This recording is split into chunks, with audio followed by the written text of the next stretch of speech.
Hello folks, Jason Chrisman, JC's Bees. Today I'm going to tell you 2 things you should be doing right now if you want to keep your bees alive till next spring. Before we go any further, I'd like to encourage you to hit that subscribe button, whether it's your first time here or maybe even your third. You might want to see more of my content. I try and share helpful beekeeping videos that could help anybody out regardless where you are. Now sure, some of my stuff is regional, but it's not all of it. And by subscribing right now, you'll stay in the loop whenever a new video comes out. And I highly encourage that you also click on that little bell after you click subscribe so you get notified when I release new videos. So a lot of people, a lot of new beekeepers anyway, see these flowers blooming all along the sides of the road or in people's yards, and they think surely there's enough nectar for the bees. I don't have to feed them. When we look here close at the coneflower, what do you see? A bumblebee, a bumblebee, a bumblebee. I don't see any honeybees. Sure, the honeybees are flying out of the hives here, and they're going out and working something. But you may have noticed a whole different attitude on your bees over the last week or two. And that's because there's not much of a nectar flow. They're starting to get a little bit pissy. What used to be the nice girls that you would sit out here in a chair and watch leave every day and come back are now bumping into you and telling you, hey, I'm giving you a warning. Well, that's why. They want you to feed them. And sure, you might be thinking, well, the hives weigh quite a bit right now. I don't understand why I'm feeding them. Well, the reason is you want them to stay heavy. And if you don't feed them, what's going to happen when there isn't a nectar flow is they're going to cut into that surplus or that extra that they have in the hive. And they're going to start eating it. And then what's going to happen is we're going to get into fall. And once the temperatures get below 55 degrees, they're going to kind of hit the brakes on pulling in any nectar from the goldenrod and the asters. So we've got a short window here to feed. And I highly recommend you get on it. Now that same analogy there I used with the flowers of how I see flowers probably isn't a shortage of nectar. It's kind of the same for the varroa mite. And that's the next thing I'm going to talk about. Our bees out here working every day are going to flowers with other bees from different colonies, and they're meeting up on the same flower. And what happens is when you take a healthy bee and you put it on a flower with a sick bee, those pathogens and viruses can transfer over to your bees, and they do that through a pest called varroa mite. The varroa mite will ride back to the colony with the bee. And as the bees are raising baby bees, these varroa mites will go in the cells with them or in the comb, and they'll raise baby varroa mites, which spread the pathogens even more. So we want to keep those mites, the count, low, the threshold, I guess, low in our colonies. And the way we do that is we treat. And we need to do it now so that we have healthy bees going into winter. It takes a good month to raise healthy bees. Some might say even 6 weeks. So by starting now, we stay ahead of the game.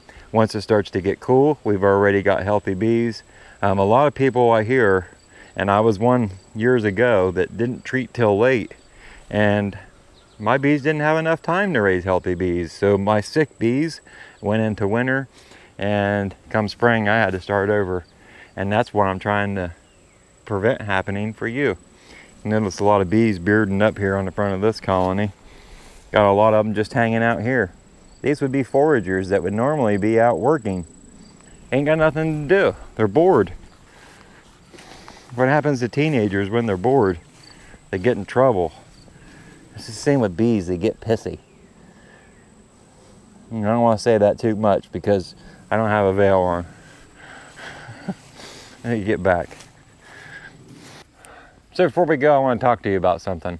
The last couple of weeks I've mentioned this new community I've put together called Beekeeping Blueprint.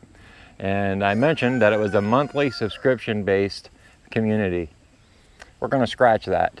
As this community grows, we're going to be doing a lot of restructuring and figuring out what works best. And now we're thinking that we're just going to charge a one-time membership fee, and it's only as much as a cup of coffee.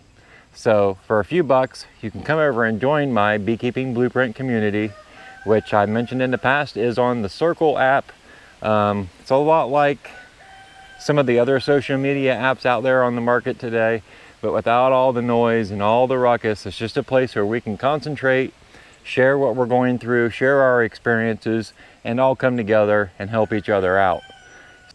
Coming up this coming Tuesday, August the 15th from 4:30 to 5 is actually my first ever live stream, and it'll be over there on the community.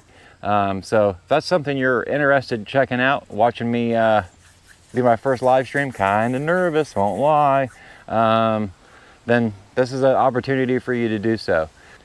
Sure, YouTube does have a community tab where we can talk back and forth one-on-one.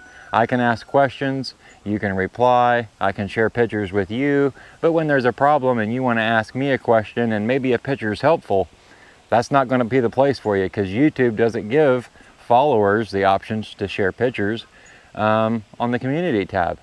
Well, over on the Beekeeping Blueprint community, you have that choice. Matter of fact, you can share several pictures on a post with your question. And I think that's one way that this community is going to be very, very helpful for a lot of people. It's also going to bring us together. As we help each other out, we're all going to grow together. So hopefully this is something that's maybe encouraging to you.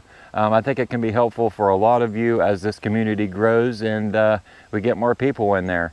And I think by changing the membership setup to a one-time fee instead of monthly, that's going to maybe be the ticket that is more encouraging to each of you, because I understand money's tight and it's hard to put that money out each month. So if you can pay a one-time and be a lifetime member, I think that's going to be the way to do it. And let me explain. The reason we're charging the one-time membership fee is basically to keep the robots from joining the community. We want real people in there, real beekeepers, sharing their experiences, sharing their problems, sharing their harvest and their bees, and just whatever's happening in their life that they want to share with everybody. So just wanted to update you on that. And those of you that have already joined, you now know there's no more fees. You're now a member for life. Pretty cool, huh? All right, folks. Well, I think I've ate up enough of your time for today, and Ladybug, well, she's in the house and probably wanting to come out. So I better get in there and tend to her. You all have a good afternoon, a good morning, a good night, whatever it may be, wherever you're at. And we'll see you back here next Sunday. Have a good week. Thanks for watching JC's Bees.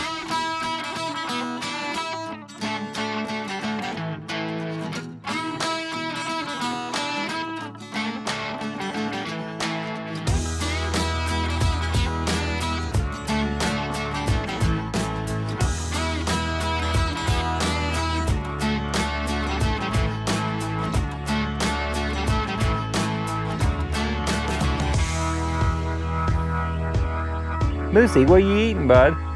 Huh, Moose? American bullies. Gotta love them, huh, Ladybug? Ladybug, somebody commented last week and said, when I'm gonna ask people to subscribe, I should be showing a video clip of you.